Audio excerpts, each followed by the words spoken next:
Hello guys! So sa ating team, ito yung proof na nag-payout ako last Friday sa office. Nag-pick up ako sa office ng payout. So ngayon Sunday na, hindi ko pa siya nagagalaw, hindi pa siya nababawasan. So tomorrow kasi is Monday for encashment na naman. So gusto ko guys na maintindihan nyo na kay RZM, pwede talagang maging source ng income siya weekly. Basta may commission ka, ma-request mo siya ng Monday, kuha mo siya ng Friday. Pagdating ng Monday, kapag may commission ka, request ka ulit. So, bibilangin natin.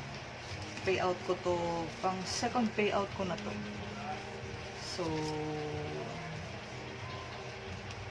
1, 2, 3, 4, 5, 6, 7, 8, 9, 10, 11, 12, 13, 14, 15.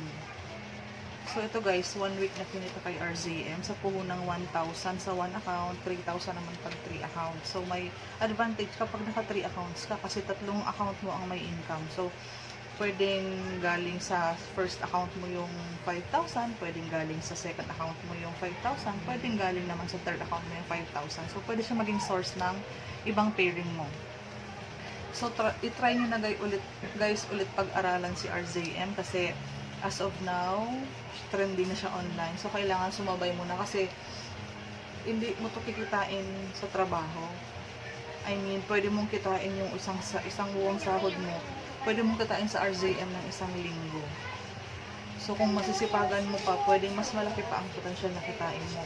Kasi depende sa sipag mo talaga, mas lalago yung pinuhunan mo. And with products kapag makukuha.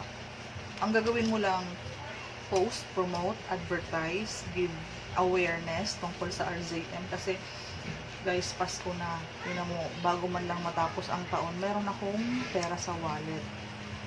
Kasi ang paniniwala ng mga matatanda sa amin, dapat kapag naghiwalay ang taon, dapat may lamang pera ang wallet mo. Sa pag-welcome mo ng year 2020. So, meron pa tayong oras kasi ngayon ay December 22.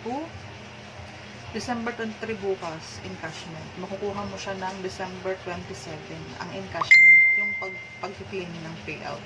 So guys, congrats sa mga nag-payout at sa mga hindi pa po member, pag-aralan nyo ulit. Bigyan nyo ulit ang chance ang sarili mo na pag-aralan si RZM kasi pwede mo rin siyang pagkakitaan weekly. Thank you po.